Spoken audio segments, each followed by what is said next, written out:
This your boy Shah. Just released a new song, Fuck 'em Up, available everywhere. You can find me Day of Shah on all the social medias. You can find it on Spotify and iTunes and all that. And I'm here with Remosa Media. Thanks for having me. Boom.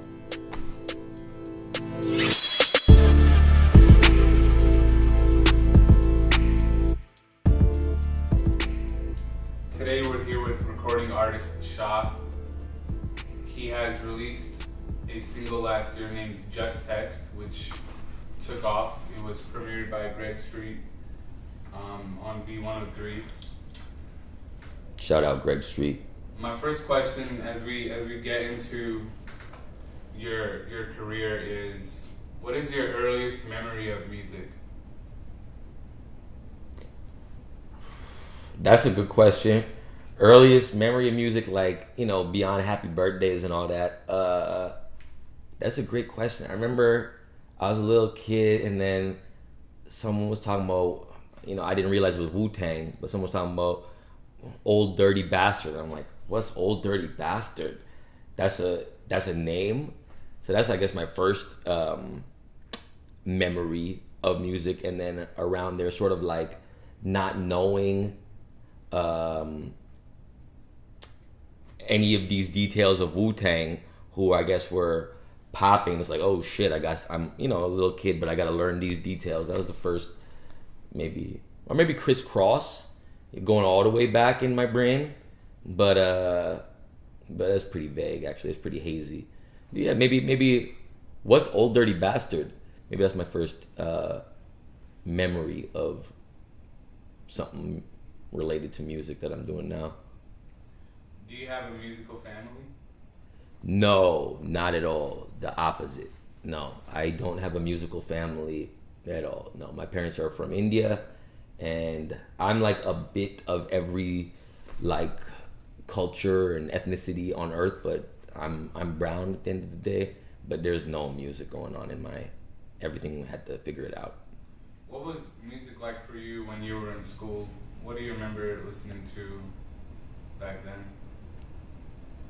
Tupac was probably the first artist that struck me a certain type of way.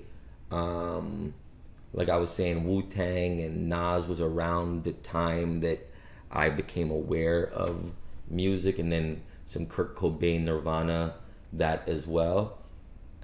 Those were the first artists that I was listening to in a sort of meaningful way.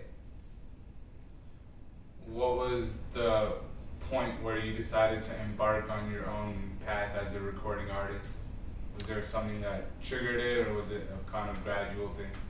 That's a good question. I guess, and there's two ways of looking at it. One is that I didn't come around back into going all in on music until sort of recently. Like, I guess in 2013 it was the first time, well, let's throw something out there. But it wasn't until 2016, it's only a couple of years ago, it's like, okay, let's do this the right way. This is what it is. This is what I'm doing for life. So let's get this distributed. Let's start to figure this out and do this properly. So I've been making music my whole life, but it was only in the last 2 years. It's like, all right, this is what I'm doing. And the trigger for that was that, it's important for me to pursue something in life that I want to do, not something that's going to pay the bills or something that's going to be easy and safe and secure. But right now we're in an era where anyone can pursue the thing that they want to do for life. So that's what I got to do. What was the perception you had of Atlanta before you moved here? And how did it change when you moved here? That's a good question. So the perception of Atlanta, I guess as a title, I knew that Atlanta's the hip hop mecca. Atlanta's got Future and Thug and Chains and and T.I. and Jeezy and Gucci before that.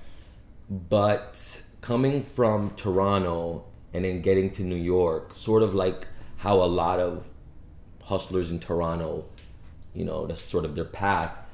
I never would have thought that I'd end up in the South. I never would have thought that I'd relocate to a southern city. I have, like, New Orleans is a part of my history, a little part of my history, but even that was sort of like, okay, New Orleans is another city that I fuck with, but I never would have thought that Atlanta would become the place that got me popping. So then On arrival to, so that's my preconceived whatever. But on arrival to Atlanta, later in 2016, the same year that okay, let's start putting this out. Then it was, I didn't realize there could be cities like this in North America. Like I love Toronto with all my heart, and New York I think is the best city on earth. But those are still the dominant culture of those places. When you walk around on the street, whatever, they're still white cities. And Atlanta is not. Atlanta, which is it's not as multicultural, meaning there's not, people from 180 countries in Atlanta. So, but the dominant culture is not white, which makes a huge difference for an artist, for a rapper, in that people in Atlanta are here to embrace someone else's new wave. If you're hot and you got the sauce and you're making something happen, Atlanta will get behind you in a real meaningful way that feels good and encourages and inspires. So that was the reality. So I still think, obviously everyone knows Atlanta's popping, but I still feel like it's a bit of a secret, and that if everyone in these other cities knew what Atlanta had, there'd be a lot more of a flood coming in. Speaking of sauce, you have plenty monikers. One includes the Hot Sauce Boss. Hot Sauce Boss. Where did you get this nickname? Who was the first person to give you this name? Hey, that's a great question. My dog Jamie Weaver in Toronto was the first one who said, "Shah, you're the Hot Sauce Boss." And it stuck. Right now, the moniker that's taking off is Light Skin Jesus. You are the light skin Jesus. You are our light skin Jesus, and let's run with that and let's see where that goes. But I'll always be the Hot Sauce Boss. Under recording, Shah, is this your real name or is it a stage name? So it's, I guess, both. So my name is Shah Mir. Shah means king and Amir means king. So my mom was like, let's give this boy a real gangster name, and Shah Mir means king of kings. So that's my full name, but then Shah is the first part of that, and that's my stage name. So that's where that comes from. Your new single "Fuck 'Em Up" just came out this past Friday.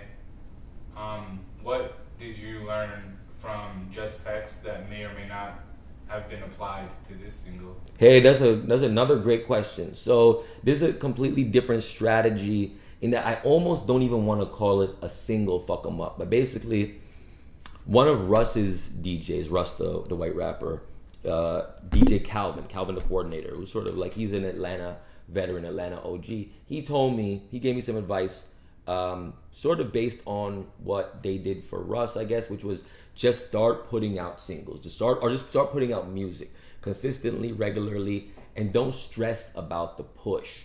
Just see where it lands, see where it naturally takes place. Because right now, so what happened with Just Text is that's the one that started it. It started the wave, and it got me hot in Atlanta, and then it started to spread out. And I would say kind of like from North Carolina to Miami, the Atlanta Just Text wave got me. Like that's the distance. And then I guess separately, New York has started, feeding me, or I started feeding New York.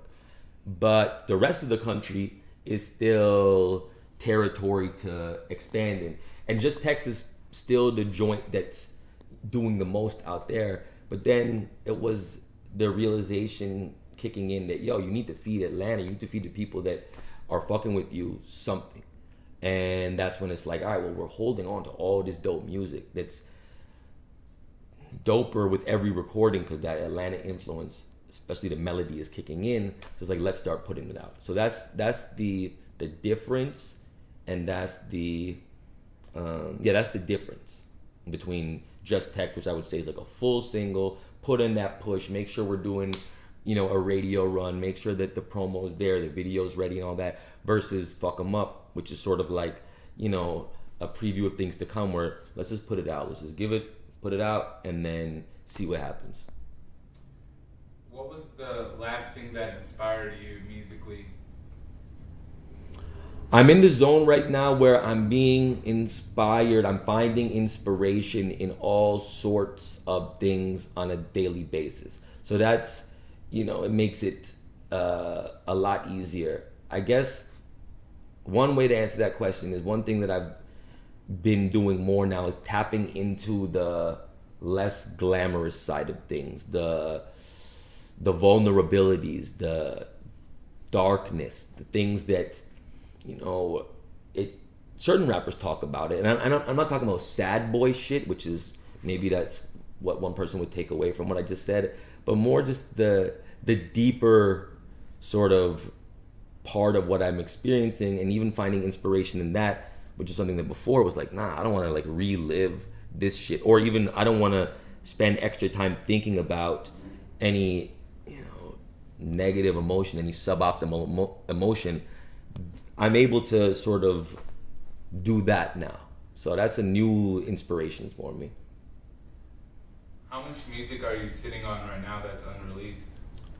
I'm sitting on a lot of music right now that's unreleased. There's hundreds of songs that are sitting there that are unreleased, dozens that are ready for release, that it's time to just put them out. When it comes to the Toronto and Atlanta music scene, what's the collaborative process like when dealing with producers? Is it different? Is it the same? That's a good question. So with Atlanta producers, there's definitely this vibe where, oh shit, I see what you're doing. Let's work. Let's get together. And in Atlanta, it's artistic. It's very artistic. It's very sort of natural. And it's like, hey, you catch someone who's up to something, and there's no stress. We'll bump into each other and we'll make something happen. In Toronto, with producers, I haven't worked with that many Toronto producers, or at least the communication is a lot more electronic. Like, it's a lot more email, just based on what I'm doing these days. But let's see. What's the difference between Atlanta and Toronto?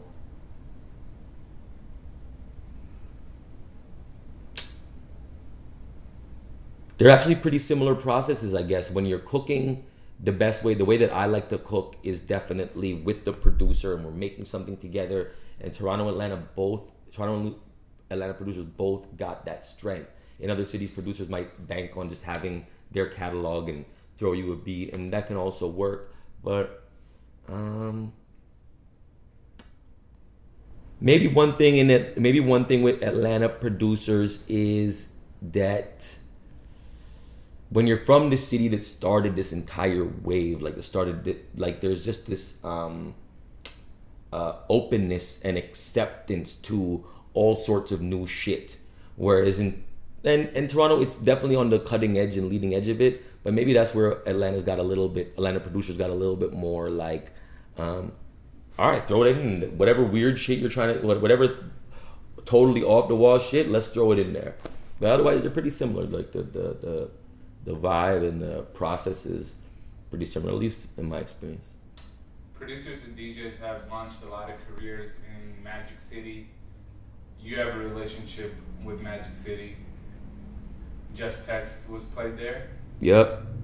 Just Text, and before Just Text, it was Payday. So before we even released Just Text, Payday was a single that Magic City sort of,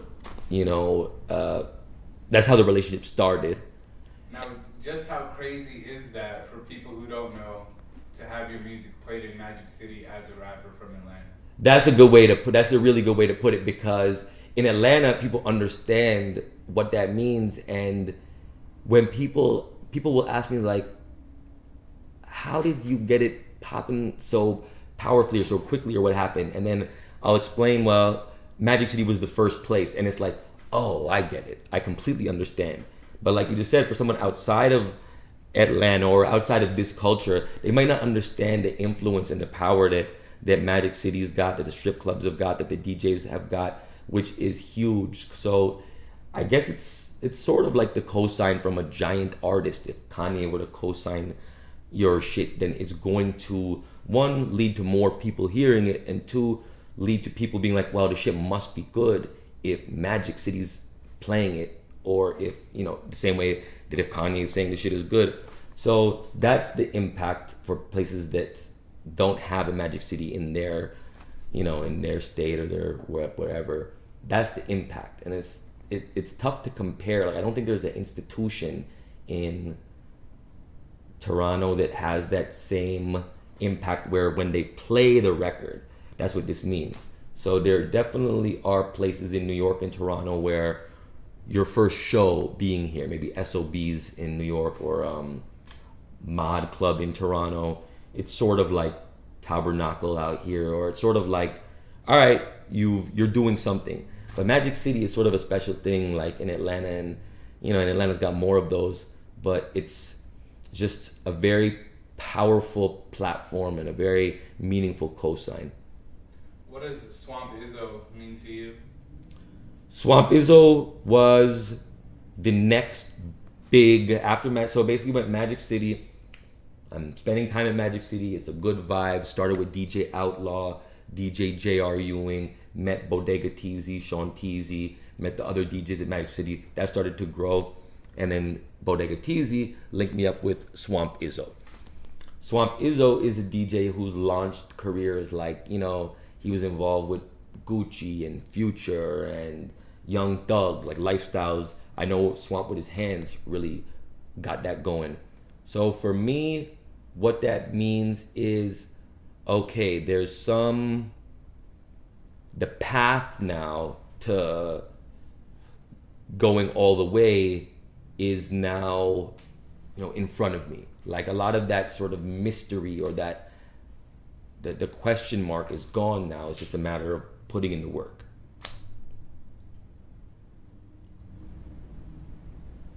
What's the longest amount of time you've spent in the studio at once? Oh, I've spent 72 hours in a studio, like leaving for a breath of fresh air, food, or that sort of thing. But yeah, I can't think of spending more than that. But I spent 3 days in a studio just cooking when you're on the vibe and you've got it set up and you're in a place where you don't care about the outside world.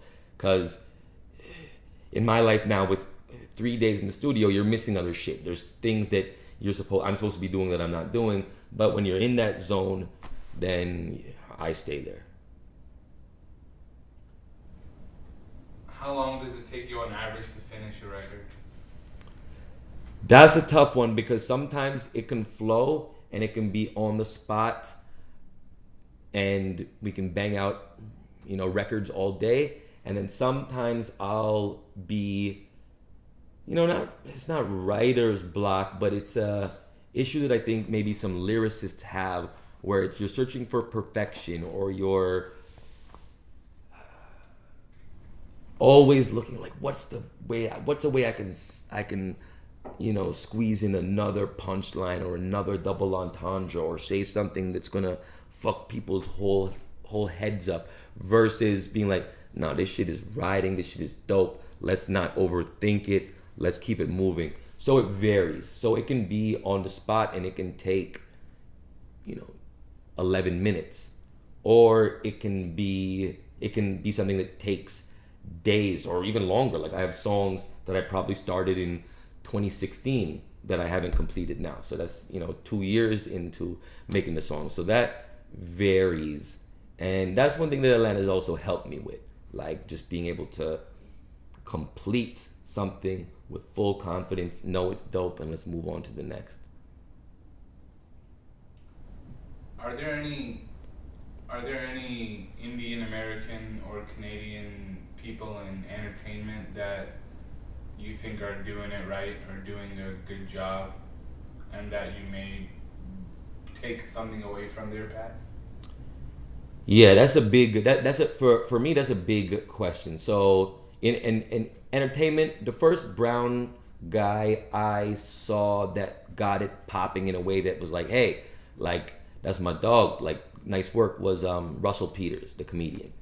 He was the first like star that I remember being a little kid and going to the comedy club, like sneaking in underage to go see this guy, this brown comedian popping in Toronto. Aziz Ansari definitely has made his mark, and then I like what he's doing, which is it's some real creative shit where it's like, all right, I succeeded with this show, and I'm gonna take a break. Even before all this, all this shit happened. He was like, I'm just gonna take a break. Like, I've hit a home run. I don't need to keep pumping shit out. So that's a great. That you're in a real creative space when that happens. Brown people like I think the DNA is like grind, grind, grind, grind, grind. But then but that's not really the creative mentality. Or that's not really, at least in my opinion, that's not the way to really be in a creative mode. So Aziz did it. Now musically, there's definitely a gap that there hasn't been a Aziz or a Russell Peters of music. You know what I mean? There's MIA, who's done her thing as I think she's Sri Lankan, which is dope. Nav's doing this thing out of Brampton. But overall, that same support that, cultures tend to show their own, the members of their community, it's not there the same way in the brown world in entertainment, at least not, rap, at least not in trap. So that's just the reality. That's just what it is in terms of like,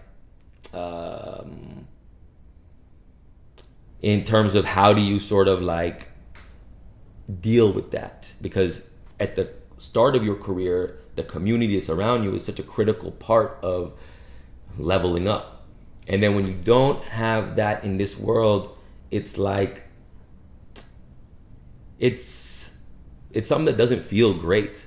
It doesn't feel great that, oh, hey, this is just something that's not there for me. It's sort of like, it's an advantage that I don't have where most communities would. But then you just manage that and you realize the reasons behind that. And then I use that for inspiration to kind of change the reality for the next wave of brown kids. So like the 9 and 10-year-old brown kids who are there right now, who are the 2018 version of me, not having anyone to look up to, like being able to change that is now inspiring.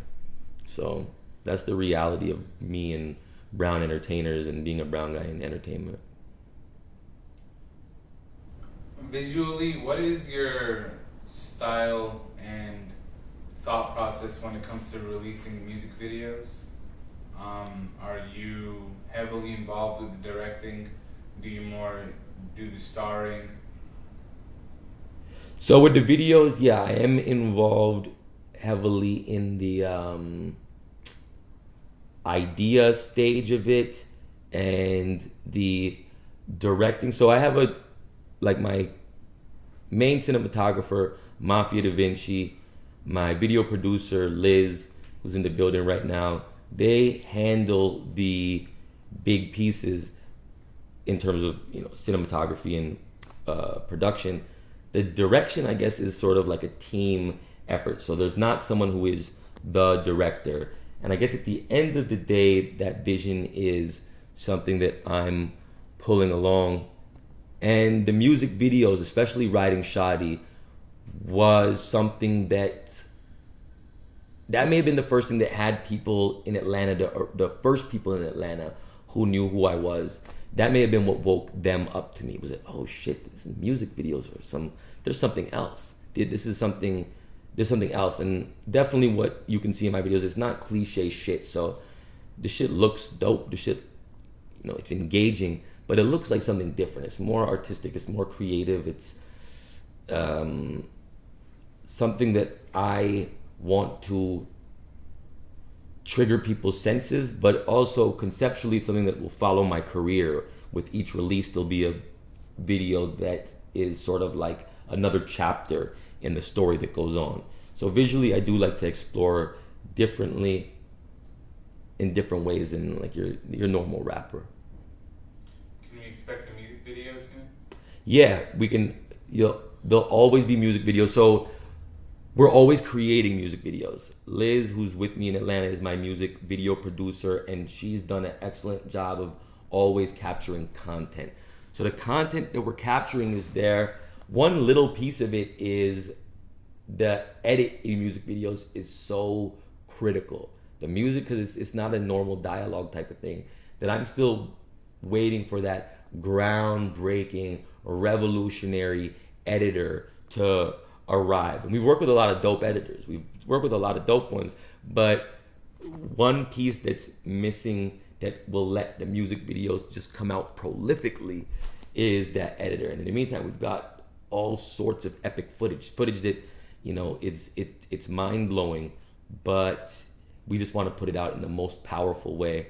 So yeah, there will definitely be music videos coming, and it's the way in which they come out that we'll see. So I don't know if you saw the virtual reality thing that we did yesterday. Here, I'm gonna send this to you. Liz, can you send it to him? Maybe pause, because I want you to see this, and then you'll pause. Maybe pause for a second. Yeah. You can send it to Jackson too. It's fucked up because only Facebook. Just send someone a Facebook link. If when you click the link, Facebook app opens up, it works, and if it doesn't, then it just says error. 360 doesn't work on your phone. Blah blah blah, which is frustrating because like you want everyone to see it, of course, you know. But now it's like technology's in the way. So. Yeah. We're moving from one thing to another. We're right in the middle. Yep. Yeah. Exactly. Like I don't think I knew that you could even do this on phones. Yeah, I didn't know that. So. Since Fuck 'Em Up came out, have you recorded new music? What is the last song you recorded? So the last song I recorded was last night with Yoshi, the cat in that hat that can rap. That's underground Atlantic cat who's been putting in the work. He's someone who I love working with. He's really put the work in Atlanta. So we got a song, This Is How I Do. We had the idea for a while. We've been, you know, getting up for a minute, and then yesterday finally started to record that. What is your game plan for the rest of 2018 in terms of releases, new music, new videos? So for the rest of 2018, it'll consistently be putting out music, kind of the way that we're putting out Fuck 'Em Up, which is to feed the existing fan base that's been supporting me, feed the new places that hear about me. Just Text will still be the joint that is pushing out, because we hit something special with that, which as an independent artist to realize when you have a song that when you put in one unit of work and the song does more than one unit of success, then you've got something. Ideally what you want is you do one unit of work and then boom, the shit goes on forever, right? Like, you know, maybe like Cardi B, Bodak Yellow, you want like, you know, shit goes viral, blah, blah, blah. And that's, you know, those things will come. But Just Text is still pushing across. So that'll be like that'll probably remain the flag for like the rest of the country, like maybe like the Southwest and the West Coast and Pacific Northwest and all that. Keep putting out these joints.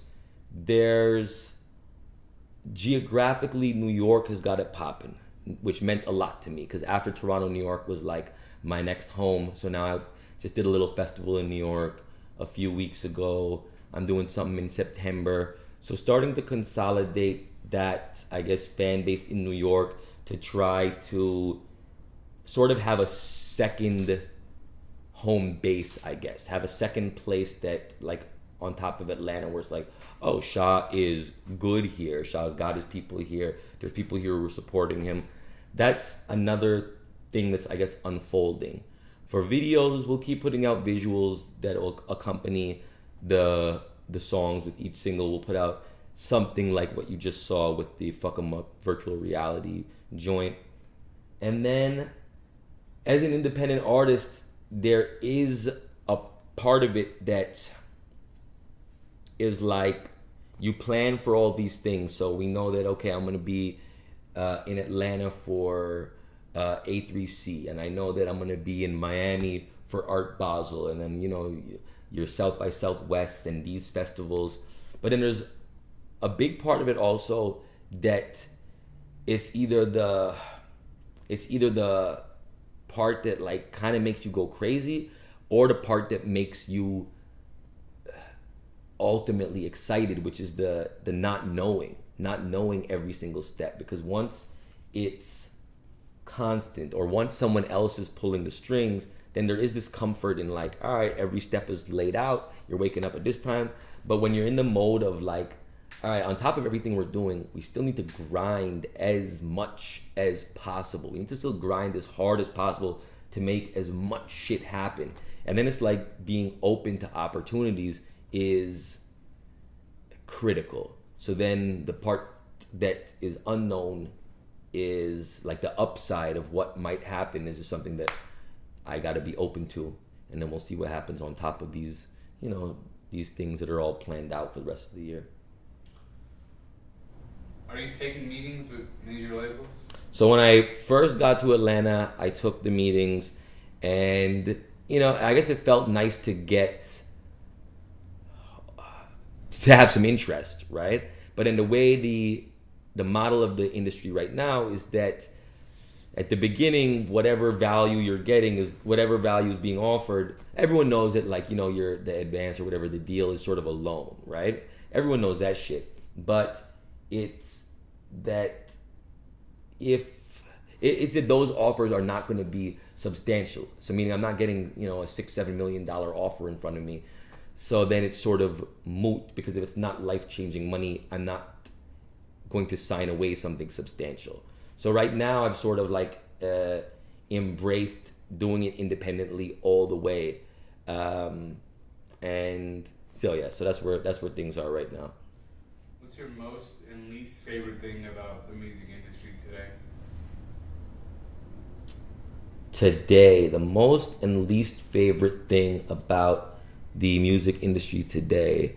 Let's see. So one of the most positive things about the music industry today, I guess, is that, and not just for me, but probably for anyone, is that because the barriers they've subsided a lot, the barriers to sort of entry and the barriers to popping, it's sort of a more fair world, or at least theoretically, it's a more fair world in that anyone can go out there and grind and put in the work. And if you put in enough work and have enough people to fuck with you, you'll get something going. So that is the good part.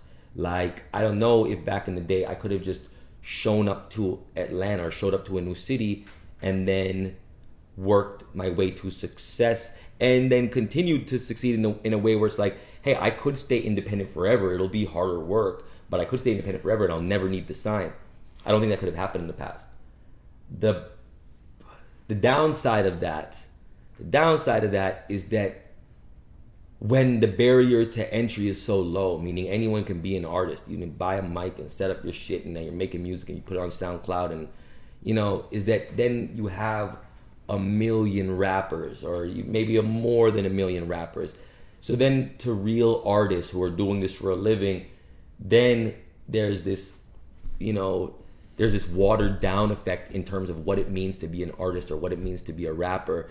And there's so much competition for attention that, you know, you're like, you need to sort of like wade through shit. And I think that's the impact of that, is that the brand of rapper is, you know, not necessarily a strong one. Meaning you tell someone you're a rapper, and this depends on where you are, then because it's so saturated with anyone who's trying to be a rapper, it's not even a positive word necessarily. And that's something that real rappers need to like own. We need to sort of say, no, like, you're like, maybe this is someone who's trying to do it, and, you know, best of luck, and here's, you know, whatever advice that we can give. But that flood of anyone who just wants to do this being able to, the downside of that is probably like the part that's, you know, the least, that's the downside of the world being a lot more open today.